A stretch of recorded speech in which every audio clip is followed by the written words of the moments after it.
Chicago, we invite you to enjoy Life, Life with Luigi, a new comedy show created by Cy Howard and starring J. Carrol Naish with Alan Reed.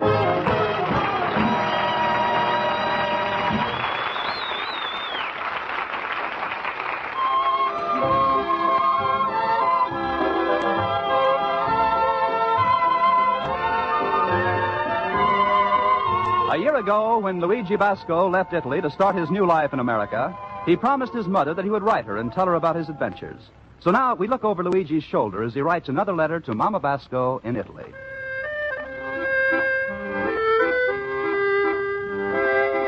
Dear Mamma Mia, in America is now big Christmas shopping season. Mamma Mia, you should see wonderful things they have here, especially for the house. For instance, in old country, when it's washing, a woman take a wash to the creek, stand barefoot, and rub her clothes against a rock. Here in America, woman take a bundle to store full of washing machines. Put a wash in, the fella press a button, 1, 2, 3, clothes it come out to clean. All the woman needs is a strength enough to put in quarter and a husband to carry the bundle.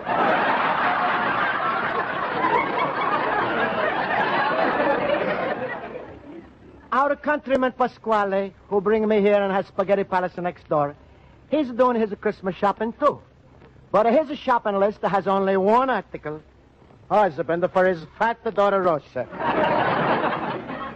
And your son Luigi, Mamma Mia, is a number one on Pasquale's list.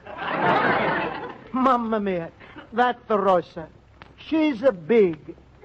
When a Rosa steps on a scale, a little ticket comes out with one word. Help! Outside this, my antique business is not so good. I guess people like to buy new things for Christmas, not antiques. If I have money, I like to buy lots of presents, especially for my 12-year-old general manager, my boy Jimmy O'Connor.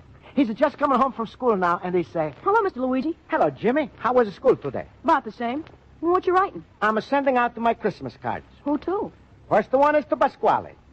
I make them up myself. Here, I read to you. Dear Pasquale, it's a pleasure to be here on a Christmas day. So thank you for the money that bring me to USA. Not bad. P.S. Merry Christmas to your wife, and I'm not going to marry Rosa. Happy New Year. Any more, boss? Oh, here's the one to Miss Spaulding. Dear my teacher, Miss Spaulding, learning me so fine. Wait and see the Christmas card I write in a 49. Hey, you're doing great, boss. Here's one more. To President Truman. Dear Mr. President, best wishes from me. It's a pleasure that we both are where we want to be.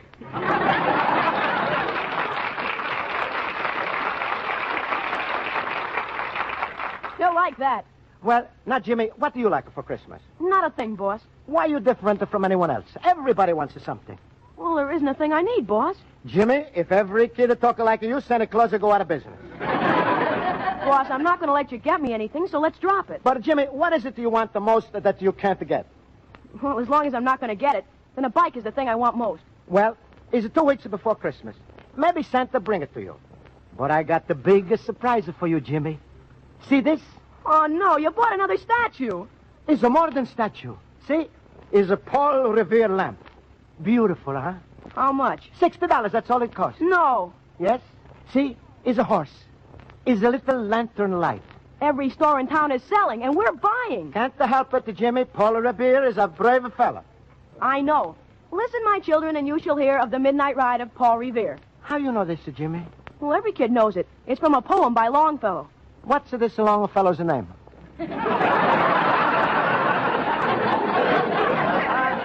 That is his name. Henry Wadsworth Longfellow. It's a nice name. Maybe I sign my Christmas poems with the 3 names. Luigi Basco Basco. Luigi, my friend. Hello, Luigi. Hello. Hello, Pasquale. Hello, Jimmy. How's it with you? Hello, Mr. Pasquale. I got a big surprise for you, Jimmy. Yeah? But I'm not going to tell you. I'm going to tell Luigi. So you go out and go in the back. All right, Jimmy. Go. Have some milk. That's a nice boy, that's Jimmy. I'm feeling sorry for him. Why are you sorry for him? He's all right. Is he going to have a Christmas tree? I don't know. Is there going to be a stocking and a chimney? I know have a chimney. You're lucky you got a stocking. It's absolutely terrible a shame for a boy like that not to have a real Christmas with all of the trimming. It's not my fault. I do the best I can. So is it your fault? Is it your fault because you're single? What's a single got to do with a Christmas? Only people what's got a good Christmas is a family people. You should have seen my spaghetti house on a Christmas. It's a big tree with a little silver decorations, little bulbs and lights. Pasquale, I like to see this. And then at the lights, they spell out the word. Merry Christmas? No, special Christmas at dinner, $2.50. Sounds pretty. And then a Rosa, she sneak down on a tippy-toe early in the morning. All the house a shake. She wake everybody up. Maybe me and Jimmy will come to your house. Sure, of course. On the tree is going to be a present for you. Thank you, Pasquale. Is it going to be 2 single dollar bills? A green Christmas. What for $2? That's the price of a marriage license. I guess I'm going to have a black Christmas. And for Jimmy, for him, I'm going to have electric trade. Is it too big for electric trade? This one is going to be a Super Chips. Just the right for a boy his age. Even you like to play with it. That's going to be fun. Sure. You're going to have an engine and the cars right here in your store. But the tracks, they're going to be in my house. Why? Why, you say? Because when you want to play, then you come over to my place. It's going to be a lot of fun. You and a Jimmy and a Rosa on the floor. Why you always bring up a Rosa? I'm her papa. Who else is going to bring her up? Please, Pasquale. We're talking about a Christmas. It's time for a happy talk, not the Rosa talk. All right. I don't press to the subject, Luigi. I'm going to let things work out of themselves. Maybe Jimmy, he's a get to like her if he sees a lot of Rosa. If anyone sees a Rosa, he's got to see a lot. You know, maybe he's even a get to call her mama. Pasquale, I'm not going to marry Rosa. Even if Jimmy like her, just to think of next year what a happy Christmas he's having with his grandpa. If he's my grandson, he's going to have everything. And what I have? Rosa. What do you say, my son? Goodbye, Papa.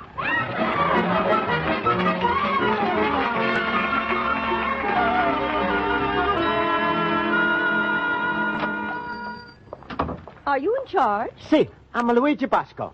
What can I do for you, lady? Do you happen to have any lamp? I have one lamp right here. Oh, my, that's original. It's Paul Revere on his horse. That's right. You like it? Yes. Is it not for sale? I don't understand. Is it not hard to understand? I just buy it for myself. I'm crazy for Mr. Revere. Well, but aren't you in business to get money? See, I guess you're right. I need the money to buy little Jimmy a Christmas present. Well, what are you asking for the lamp? I'm asking $60, but if that's too much, I sell it cheap. No, that's a fair price. I'll take it. All right, lady. I take him in the back and wrap him up. Come on, Paul. Well, Mr. Revere, guess you got to take another ride. In old days, you ride on a horse. Now, Jimmy, he's wanting to ride on a bicycle. Can't help it, Mr. Revere. I'm sorry. I know you only for short time, but I'm already know a lot about you. You also immigrant. But when a country needs you, you say, okay. You find a soldier in the wartime. You find a silversmith in the peacetime. People always remember you because you ride in the night and you show people lantern lights shining. Well, now you go to a lady's fine house. The light on this lamp shine there, and the people see you. And maybe they remember how you and the other fellas fight. So there is always a light shining in America. Goodbye, Mr. Revere. Merry Christmas. Here, lady, is a Paul Revere. And here's your money, Mr. Basco. Would you mind putting the lamp in my car? It's the first time a Paul Revere's a horse to ride in a car. Thank you. And a Merry Christmas. Same to you, and a happy Paul Revere. America, I love you. Hey, Luigi! Excuse me, Pasquale, I'm in a big hurry. Where you going this time? To the department store. Always running to someplace. You going to buy something or just to look around? I'm going to buy something. A tie? No, a toy. Where you get the money? I just to sell Paul Revere. Who's the Paul Revere? He's a lamp. He's a lamp? How much do you get it for this human torch? I get a $60. $60 for a lamp? People must be crazy. No, Pasquale. If you know Paul Revere, then you understand. I explain. Ah, you explain, fine. You remember Revolutionary War? Must have happened before I come here. You remember Boston Tea Party? They don't invite to me. I don't go to no party.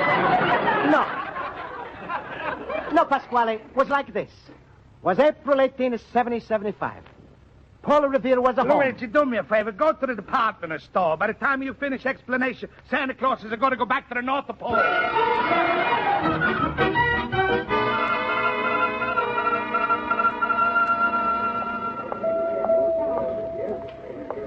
Mamma mia. It's a big store and a big crowd. I wonder where is the bicycle department. Merry Christmas, children. Merry Christmas. Please, Santa Claus. Scram, kid, you're too old. Merry Christmas, everybody. Oh, Merry Christmas. Please, I'm looking for bicycle. Well, and have you been a good little boy all year? Yes, Santa Claus. Not you, dopey. Scram. Please, bicycle is not for me. It's for my boy Jimmy. Is a bicycle salesman here? See, here's my $60. Merry... He's probably necking with the perfume sales girl. Merry Christmas, everybody. But where I can find the... Maybe I can help you. Thank you. Are you bicycle salesman? Not exactly. I want to buy a bicycle for my boy Jimmy. That's fine. And here's my money. You shouldn't be waving it around like that. Put it in your coat pocket. Oh, thanks, mister, thanks. Hey, look, you got some of Santa's whiskers on your coat. You better let me give you a quick brush. Oh, thank you. You're a real nice fella. I guess the clothes are not so clean, huh? You're clean now, I think. I'm a little dizzy. It's the first time I'm in such a big store. Yeah, I guarantee you won't forget it. Oh, here's a salesman now. I hope you have a nice Christmas. Thanks, I will. Yes, sir. Can I interest you in a bicycle? Yes, I'm waiting for you. Oh, sorry. I was away for a minute. Just going over a few things at the perfume counter. Now, here's a bicycle that'll give you years of service. Merry Christmas. Merry Christmas. How much do you intend to spend? All I have is $60. Well, exactly the price of this bicycle. Automatic brakes, all chrome body, fog lights, heater, the works. Fine. I take it. Here's my 60. Mamma mia. What, is something wrong, sir? My $60. It's missing. Merry Christmas, everybody.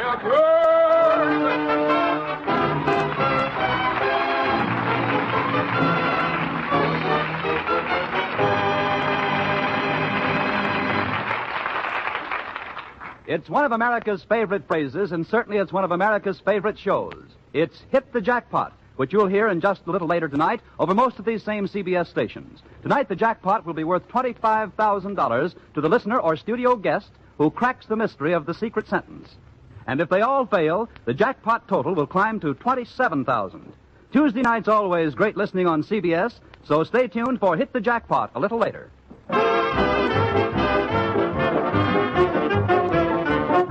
And now, for the second act of Luigi Basco's adventures in Chicago, we turn to page 2 of his letter to his mother in Italy.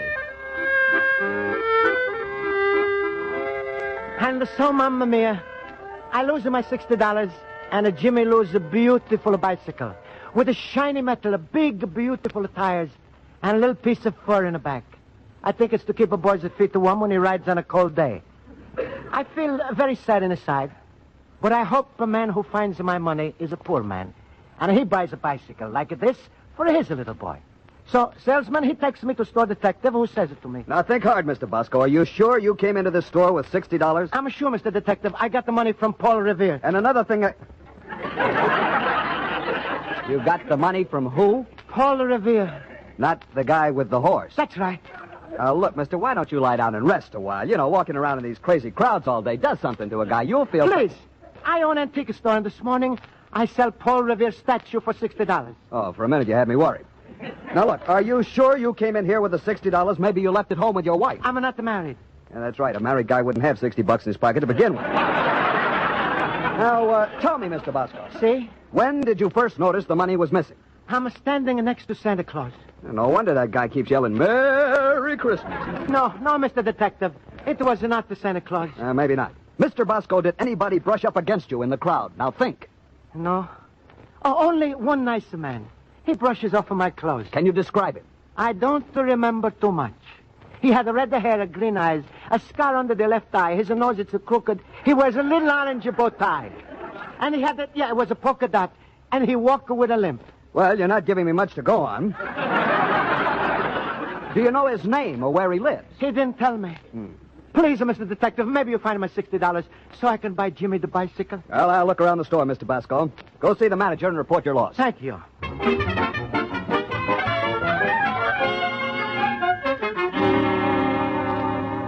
You say you want to report a loss in our store? Yes, sir, Mr. Manager. Well, now, would you describe what you lost, please? Yes. Was a 1 dozen $5 bills, all green. With a picture of Lincoln on every bill, and then there was... Yes, Mr. Basco.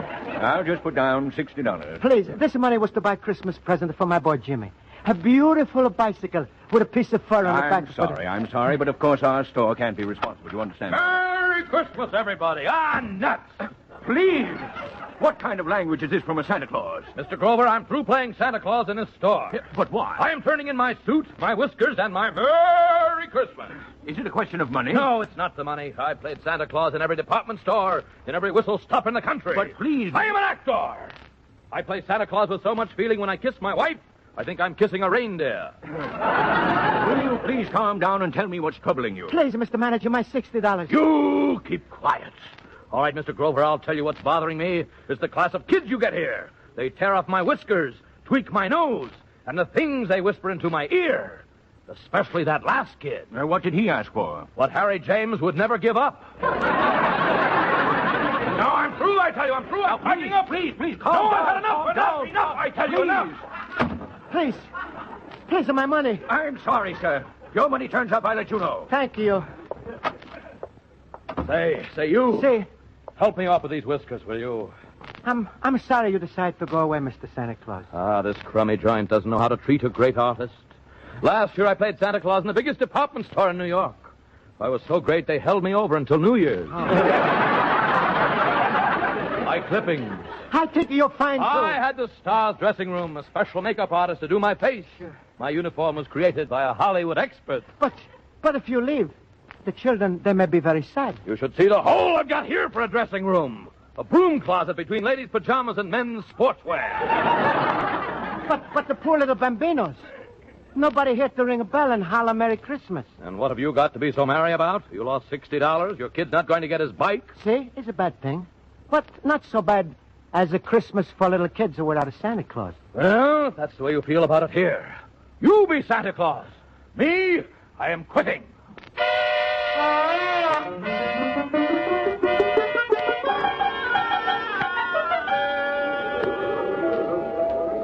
It's a Merry Christmas, little bambinos, a Merry Christmas.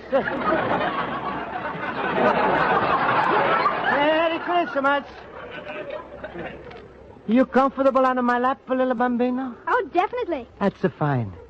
Now, you tell us, Santa Claus, what do you want for Christmas? Well, I want a set of toy soldiers and 2 drums and a wagon Good, and a football suit and 1,000,000 comic books and skates. Oh, that's fine. I'm going to get... And a sled and 2 drums and a scooter. Well, Santa Claus is going to need a truck. And whatever is the matter, Santa Claus? Well, it's a lot of presents. To get all this, Santa Claus is going to have to own a bank. Oh, you see, he doesn't have to. My father does. Oh. Now then, I want 2 drums and a pony and an electric fan. It's a Merry Christmas, bambinos. A Merry Christmas. Merry Christmas. And what's your name, little fella? Spud. Spud. That's a fine name. Okay, now give me the loot and let me go home. First, to tell us Santa. You been a good boy this year? I've been perfect. Mama's boy, a real sweet nose. Now, you sure you're telling Santa the truth? Sure, my nose is clean. Is it not a good idea to tell Santa Claus a lie, Spud? Well, except for the time me and Baldy Harris put the stink bomb under old lady Schultz's window. And why you do that? Because she called a cop on us. And why Mrs. Schultz did she call a cop? Because I busted her window after she took away my pea shooter. Is the only time the nose is she's not the cleanest, Bud? Well, we got one mean teacher in school, and last year I used up 2 boxes of tacks on her. Is there more dirt on the noses, Bud? Oh, just a few little things like that. Is it going to need a handkerchief like a tablecloth to make your nose clean? I guess I don't rate no presents this year, Santa. But if I had another chance, I'd make good. Well, Spuds, he's all right, I suppose.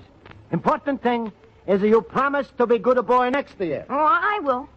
Now tell us, Santa Claus, what do you want for Christmas? I'd like a pea shooter, 2 stink bombs, and 2 boxes of tacks.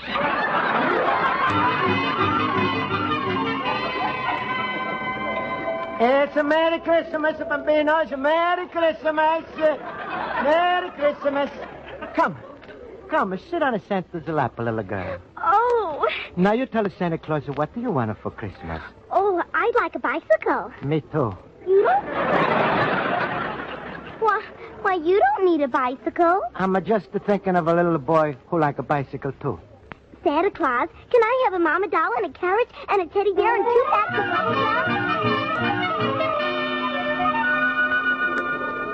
It's a Merry Christmas, Bambinos. A Merry Christmas. And here's Santa Claus, Robert. Now you just step up there and tell him what you want for Christmas. Go on, Robert, don't be shy. Robert. Please, I talk to him, lady. Hello, little Robert. Hello, Santa Claus. You want to touch your Santa's whiskers? Go ahead and touch. It's nice and soft. And it was a dry cleaned only today. Santa Claus, how did you get here? Like everybody else. You see, I take a Dearborn Street car, then I transfer it over to home. Don't disillusion the child. Mamma mia. Lady, I'm sorry. I forget. I come here just to buy a bicycle for Jimmy. Well, I've never seen such a Santa Claus. Manager, but where's the manager of the store? Lady, please, I only tried to help out. I want the manager. Hey, what's going on here? What is this? Please, it's all for the little Bambino. Are you the manager, sir? That's right, I'm Mr. Grover. Is there something wrong? Well, yes. What kind of a Santa Claus do you have in this store? Well, madam, I don't... How do you expect a child to believe in a Santa Claus that talks with an accent? I'm sorry, lady. You come back next year. I'm going to study very hard, and there's going to be a Santa Claus with a perfect English. Say, aren't you the fellow who's in my office? The other Santa Claus, he got excited and he goes away. So I say to myself, little kids, they come to stores and they don't see Santa Claus. And what are you going to tell them? Santa Claus, he don't like the place. He say it's a crummy. Well, So I think maybe I be Santa Claus till no one shows up. But a Santa Claus speaking with an accent. Please, it's not important to children how Santa Claus he speaks. They only think, is a Santa Claus make them happy? Is a Santa Claus nice and fat? Is a Santa Claus make good promises? If a yes, everything it's a fine. And the children, they're happy. Well, All right. Okay, I take off a suit. I'm sorry. Maybe I'm not a good Santa Claus because it's the first time I ever see him. In my country, is no called Santa Claus. In other country, is a mother star and a father star. In some places in Europe is Saint Nicholas. In Norway is a Jule Nissen, the naughty elf. But does it make no difference to kids? I don't know what to say, Mr. Basco. I'm sorry, sir. Maybe you don't believe in a Santa Claus. I think I do now. Mr. Basco, would you do me a favor and keep the uniform on until I can arrange to get a steady one from the agency? Of course, you'll be paid. Oh, please, no pay. Being a Santa Claus isn't no work. Well, it's then, a pleasure. Let me repay your kindness. Please pick out any gift you want in the store. Oh, thank you. It's a one time when a Santa Claus got a present, no? It's a Merry Christmas, Bambino. It's a Merry Christmas. Please, Mr. Santa Claus, can you tell me a story? Sure.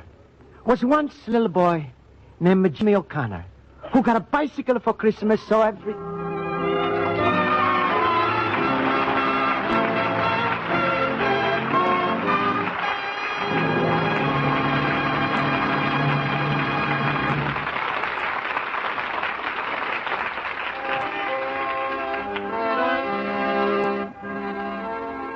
So, Mamma Mia, I'm a happy like a little boy because Santa Claus will take care of my Jimmy and give him a bicycle.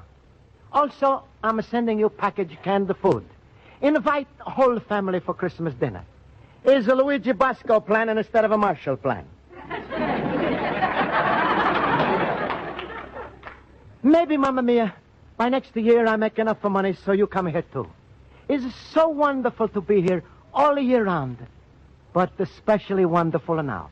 If I could afford, I send a Christmas card to all American people and say, Merry Christmas and a Happy New Year, American people.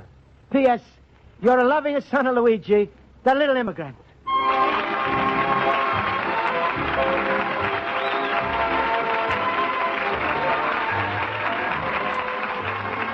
Be sure to listen next week at this same time over most of these stations when Luigi Basco writes another letter to Mama Basco describing his adventures in America. Life with Luigi is a Cy Howard production and is written by Highcraft and Cy Howard and stars J. Carrol Naish as Luigi Basco with Alan Reed as Pasquale.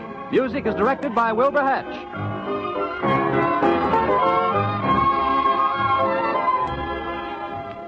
Maury Amsterdam's loose in his cafe a little later tonight on CBS. Maury Amsterdam, the bright comedy star of New York's nightclubs, not only takes you out front for the show, but also hauls you backstage for the crazy difficulties he gets into running his radio nightclub. They're headaches for Maury, but they're fast and furious fun for you. So listen just a little later tonight when the Maury Amsterdam Show presents another chapter in the misadventures of running a nightclub over most of these same CBS network stations. Bob Lamont speaking. This is CBS, the Columbia Broadcasting System.